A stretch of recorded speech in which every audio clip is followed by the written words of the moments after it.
श्री भागवत भगवान की है आरती, पापियों को पाप से है तारती।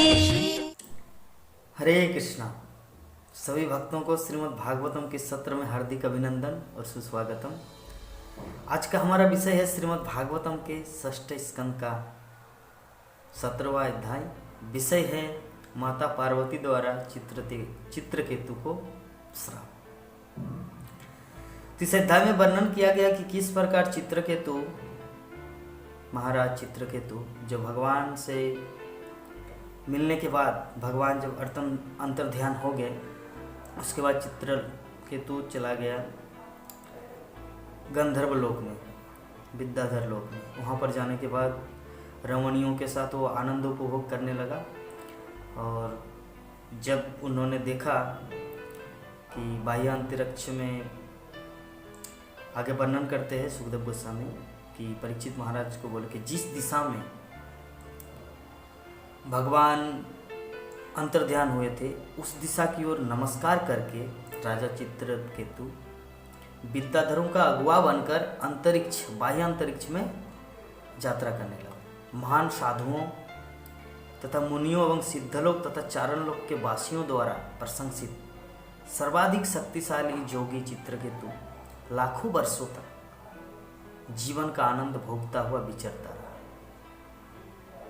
शारीरिक शक्ति तथा इंद्रियों के छीन हुए बिना वह सुमेरु पर्वत की घाटियों में घूमता रहा। वहाँ जो विभिन्न प्रकार की योग शक्तियों की सिद्धि का स्थान।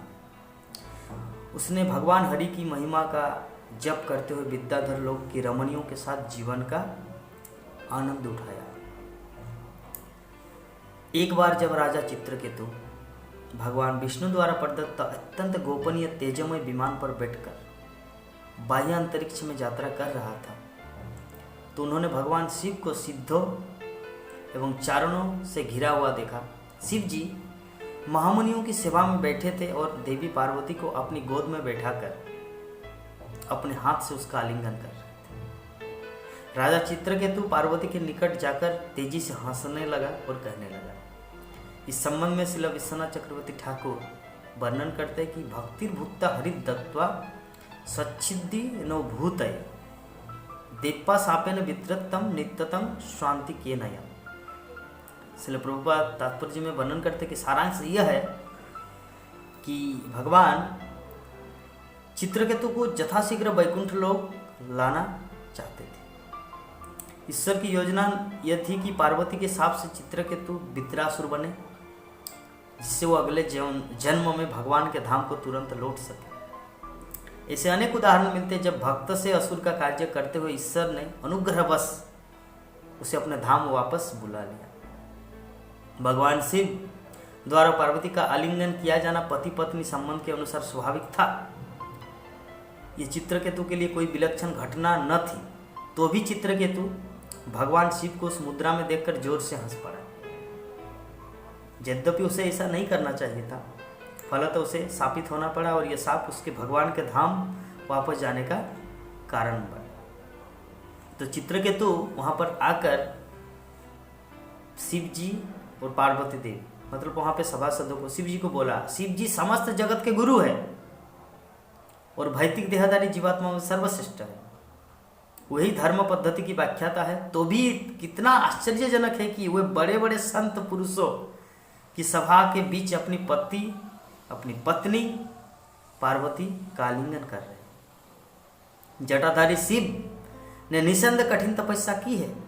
वो वैदिक नियमों के कट्टर अनुयायियों की सभा के अध्यक्ष है, किंतु तो भी वे साधु पुरुषों के मध्य अपनी गोद में अपनी पत्नी को ले जाकर विराजमान है और सामान्य निर्लज्ज व्यक्ति की भांति उसका आलिंगन कर रहे हैं।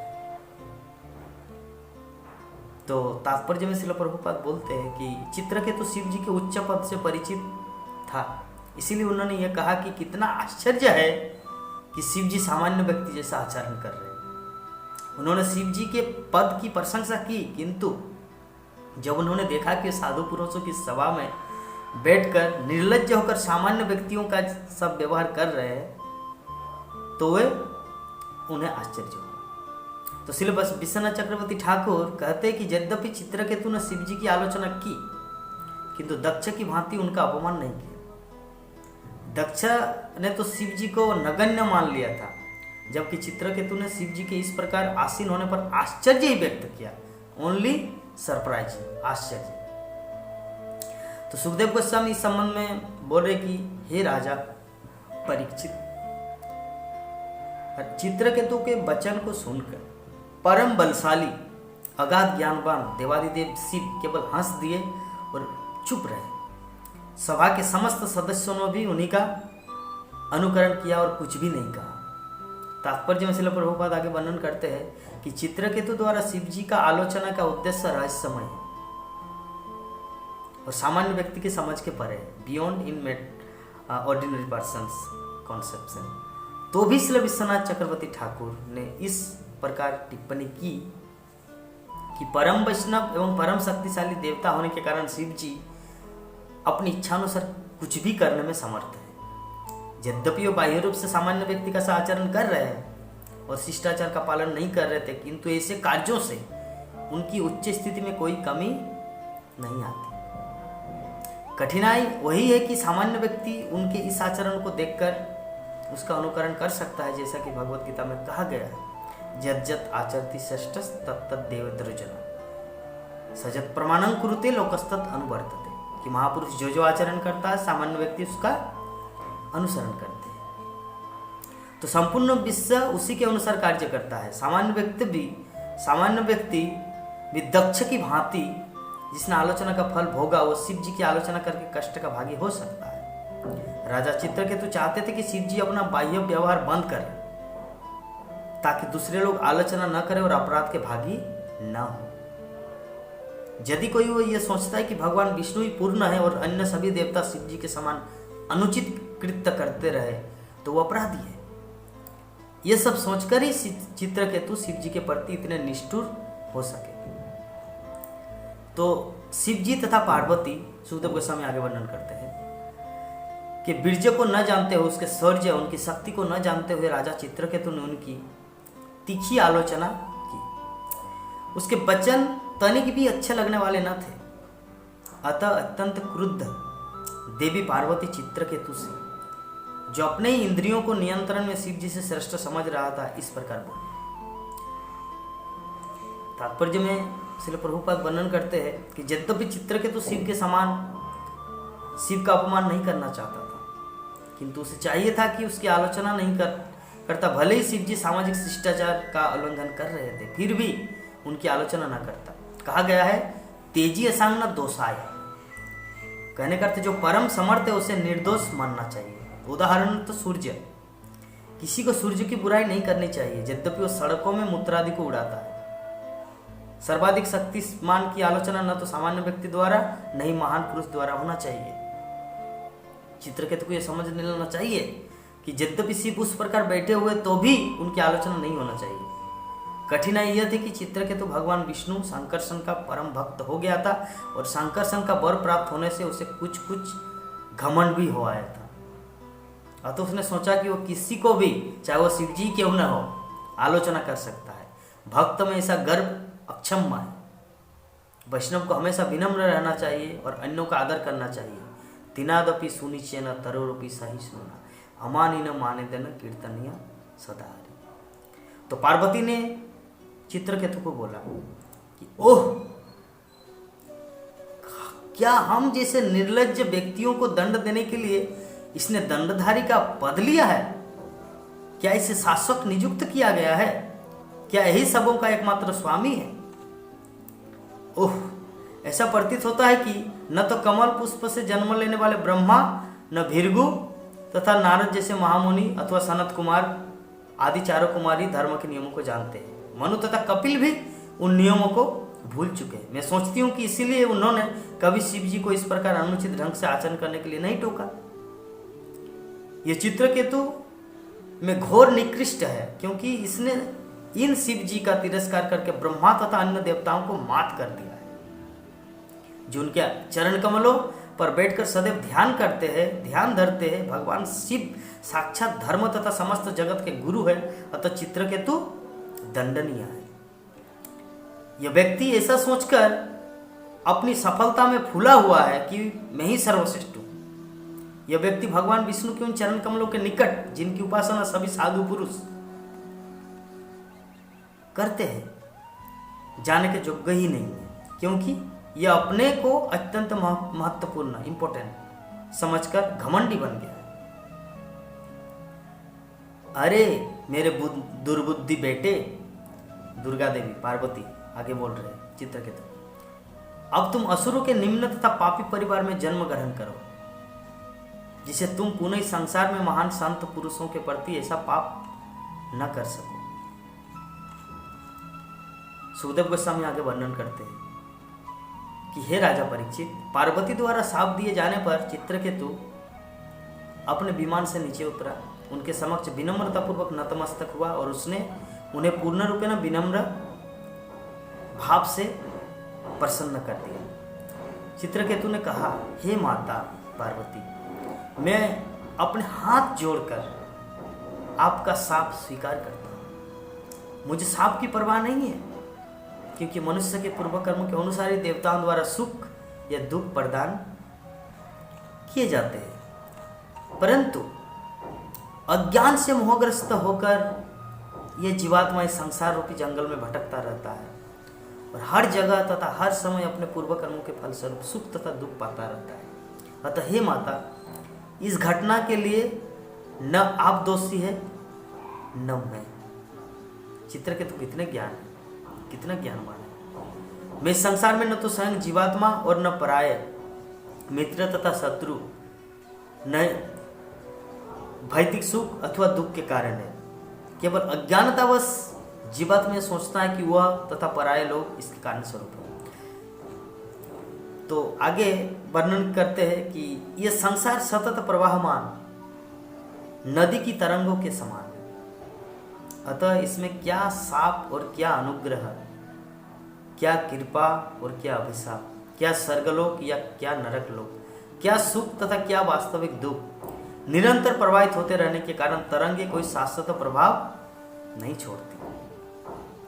श्री भगवान एक है, वे भौतिक जगत की स्थितियों से प्रभावित हुए बिना आत्मस्वरूप शक्ति से समस्त जीवों की सृष्टि करते हैं। माया से दूषित होकर जीवात्मा अविद्या को प्राप्त होता है और अनेक प्रकार के बंधनों में जा पड़ता है। कभी कभी ज्ञान के कारण जीवात्मा को मुक्ति दी जाती है, सत्य तथा रजोगुणों के कारण उसे सुख तथा दुख मिलते हैं। पूर्ण पुरुषोत्तम भगवान समस्त जीवों को एक समान देखते हैं, अतः न तो कोई उनका अत्यंत प्रिय है, न कोई शत्रु, न तो कोई उनका कोई मित्र है, न कोई परिजन। इस भौतिक जगत में अनासक्त होने के कारण उन्हें तथाकथित सुख के लिए न तो कोई स्नेह है, न दुख के लिए किसी प्रकार की घृणा। सुख तथा दुख सापेक्ष है। भगवान सदैव प्रसन्न रहने वाले हैं, अतः उनके लिए दुख का कोई अर्थ नहीं है। यद्यपि परमेश्वर कर्म के अनुसार प्राप्त होने वाले हमारे सुख दुख से अनासक्त है और कोई भी उनका शत्रु या मित्र नहीं है, तो भी वे अपनी भौतिक शक्ति माया के द्वारा शुभ तथा अशुभ कर्मों की उत्पत्ति करते हैं। इस प्रकार भौतिक जीवन को चालू रखने के लिए वे सुख दुख, लाभ हानि, बंधन, मोक्ष, जन्म मृत्यु की सृष्टि करते हैं। हे माता, चित्रकेतु कितने ज्ञानवान है, दुर्गा देवी को उपदेश दे रहे, उपदेश नहीं बता रहे अपना रियलाइजेशन कि आप अब वृथा एक वृद्ध है, क्योंकि मेरे समस्त सुख दुख मेरे पूर्व कर्म द्वारा सुनिश्चित है, अतः मैं न तो क्षमा प्रार्थी हूँ और न आपके शाप से मुक्त होना चाहता हूँ। यद्यपि मैंने जो कुछ कहा है अनुचित नहीं है, किंतु जो कुछ आप अनुचित समझती हो उनके लिए क्षमा करें। सुखदेव गोस्वामी आगे वर्णन करते हैं कि हे शत्रुओं को दमन करने वाले राजा परीक्षित, तत्पश्चात परम साधु शिवजी तथा पार्वती को प्रसन्न करने के बाद चित्रकेतु अपने विमान पर बैठ गए और उनके देखते देखते प्रस्थान कर गए। जब शिवजी तथा पार्वती ने देखा कि शापित होने पर भी चित्रकेतु निर्भय था, तो वे उसके आचरण पर विस्मित होकर हंस पड़े। तत्पश्चात परम साधु नारद, असुरों, सिद्धलोक के वासियों तथा अपने व्यक्तिगत सहयोगियों के समक्ष सर्वशक्तिमान भगवान शिव अपनी पत्नी पार्वती से बोले और वे सब सुनते रहे। रुद्र उवाच, मतलब भगवान शिव बोले, क्या बोले कि हे सुंदरी, तुमने वैष्णव की महानता देखी? एक वैष्णव की महानता देखो। श्री भगवान हरि के दासानुदास होकर वे महान पुरुष होते हैं और वे किसी प्रकार के सांसारिक सुख में रुचि नहीं रखते।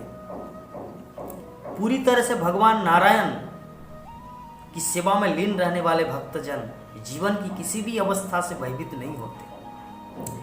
उनके लिए स्वर्ग, मुक्ति तथा नरक एक समान है, क्योंकि ऐसे भक्त ईश्वर की सेवा में ही रुचि रखते हैं। शिव जी ने पार्वती से कहा, नारायण परा सर्वे न कुतुश्चन बिभ्यति स्वर्गापवर्ग नरकेष्वपि तुल्यार्थ दर्शिना। चाहे स्वर्ग हो या नरक, वो किसी भी स्थिति में भगवान की भक्ति को छोड़कर कुछ नहीं देखता, कुछ नहीं करता। तो परमेश्वर की बहिरंगा शक्ति के कार्यों के कारण जीवात्मा भौतिक देह के संपर्क में बद्ध है। सुख तथा दुख, जन्म तथा मृत्यु, शाप तथा अनुग्रह के दैत्य भाव संसार के संपर्क के साथ गौण फल है। जिस प्रकार मनुष्य फूल माला को सर्प समझ बैठता है अथवा स्वप्न में सुख तथा दुख का अनुभव करता है, उसी प्रकार भौतिक संसार में सुविचार के अभाव में हम सुख तथा दुख को, एक को अच्छा तथा दूसरे को बुरा समझकर विभेद करते हैं। चैतन्य चरितामृत में श्लोक है कि देते भद्रावश्च सब मनोधर्म, यही भालो यही मंदो यही सब भ्रम। दैत्य जगत में भ्रम, सुख तथा दुख का अंतर मात्र मनोरथ होता है, क्योंकि तथाकथित सुख तथा दुख वास्तव में एक ही है। वे स्वप्न में भोगे सुख तथा दुख के तुल्य है। सुप्त मनुष्य स्वप्न में सुख दुख की सृष्टि कर लेता है, यद्यपि इनका अस्तित्व होता है। वासुदेव भगवती भक्ति मुहिताम ने नाम, ज्ञान वैराग्य वीर्यानम नहीं कश्चित व्यपाश्रय। शिव जी आगे वर्णन करते हैं कि पूर्ण पुरुषोत्तम भगवान वासुदेव कृष्ण की भक्ति में अनुरक्त व्यक्ति स्वभावतः परम ज्ञानी तथा इस संसार से विरक्त रहने वाले होते हैं। अतः ऐसे भक्त न तो इस संसार के तथाकथित सुख में ही, न ही दुख तथाकथित दुख में कोई रुचि रखते हैं। न तो मैं शिव, न ब्रह्मा या अश्विनी कुमार, नहीं नारद या ब्रह्मा के अन्य साधु पुत्र, और न देवता ही परमेश्वर की लीलाओं को तथा उनके स्वरूप को समझ सकते हैं। भगवान के अंश होते हुए भी हम अपने को स्वतंत्र तथा पृथक शासक नियंता मान बैठते हैं, जिससे हम उनके स्वरूप को नहीं समझ सकते। भगवान को न कोई अति प्रिय है, न कोई अप्रिय। उनके लिए न कोई सजन, न कोई पराया। वे वास्तव में समस्त जीवों के आत्मा और आत्मा के आत्मा है। इस प्रकार वे समस्त जीवों के कल्याणकारी मित्र तथा उन सबों के अत्यंत प्रिय है। ये परम उदार चित्रकेतु ईश्वर का प्रिय भक्त है। ये सभी जीवों का समदर्शी है और आसक्ति तथा घृणा से मुक्त है। इसी प्रकार मैं भी भगवान नारायण का परम प्रिय हूँ। अतः नारायण के उच्च भक्तों की गतिविधियों को देखकर चकित नहीं होना चाहिए, क्योंकि वे आसक्ति तथा देश से मुक्त रहते हैं। वे सदैव शांत रहते और समदर्शी होते हैं। सुखदेव गोस्वामी आगे वर्णन करते हैं कि हे राजन, अपने पति से यह संभाषण सुनकर देवी उमा, शिव की पत्नी, को राजा चित्रकेतु के व्यवहार पर जो विस्मय हुआ था, वो जाता रहा और उनकी बुद्धि स्थिर हो गई। श्री विश्वनाथ चक्रवर्ती ठाकुर इस विषय में टिप्पणी करते हैं कि जब पार्वती ने चित्रकेतु को शाप देने वाले अपने पूर्व आचरण का स्मरण किया, तो वे अत्यंत लज्जित हुई और उन्होंने अपने मुख को साड़ी के छोर से ढक लिया। उन्होंने स्वीकार किया कि चित्रकेतु को शाप देकर उन्होंने त्रुटि की, गलती की। महान भक्त चित्रकेतु इतना शक्तिमान था कि यदि वो चाहता तो पलटकर बदले में माता पार्वती को शाप दे, किंतु ऐसा न करके उसने नम्रता से शाप को स्वीकार किया और शिव जी तथा उनकी पत्नी के सम्मुख अपना सिर झुकाया। इसे वैष्णव का आदर्श आचरण समझना चाहिए। शिव जी तात्पर्य में श्रील प्रभुपाद वर्णन करते कि शिव जी द्वारा सूचित किए जाने पर माता पार्वती जान सकी कि चित्रकेतु को साप देकर उन्होंने त्रुटि की।